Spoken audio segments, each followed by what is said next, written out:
见过贺涵脸上出现过如此担忧的神情。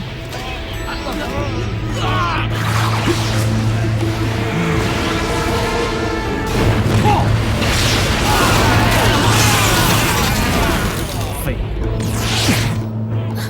贺涵，你没事吧？我没事。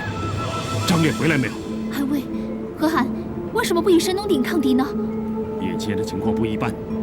月儿，你快去找张烈，何涵拖不了多久。是，何涵。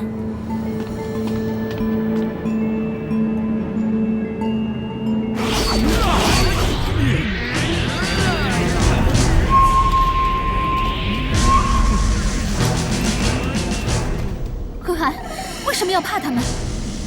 看那飞天凶兽上的小子，你看见他手上拿的那把黄金剑了吗？从来没有看过如此强劲的剑气，连神农鼎都挡不过吗？他的威力应在神农鼎之上。韩皇，快报！报韩皇，我踏拔有事，已成功护送全族人到冰渊下暂避。好，张烈，快护送2位公主下山。我不走。玉儿，连何涵的命令你都不听。玉儿不怕死，相信姐姐和张烈也不怕，就让我们留下来，助何涵一臂之力。韩皇，生死关头，我们绝不能留下您一个人。何涵，我们绝非贪生怕死之辈，请允许我们留下。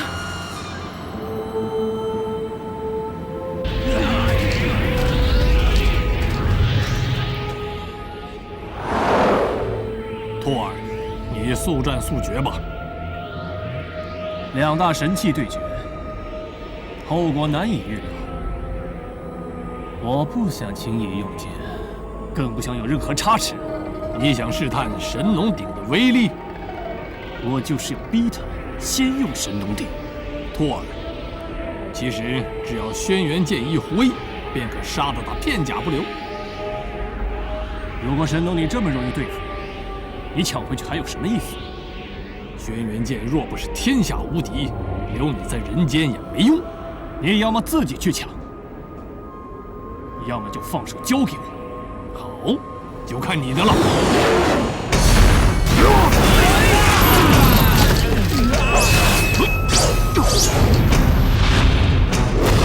快退！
玉儿被剑气挡住了。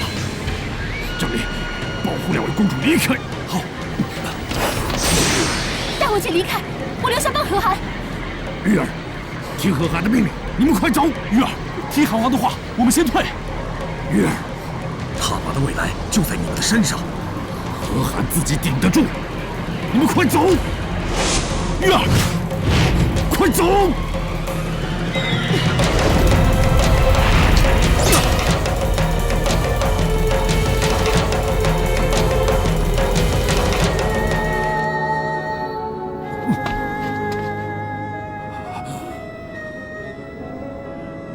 愿我踏拔。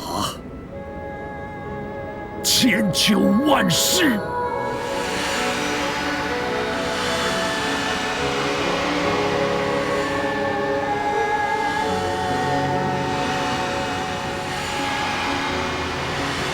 后来我才知道，何寒击退宇文拓那一刻，已经耗尽元气，经脉六腑早给轩辕剑粉碎。何寒深知宇文拓只是一时战败，必定会再次回来夺取神农鼎。他竟选择牺牲自己，去保护整个踏拔族。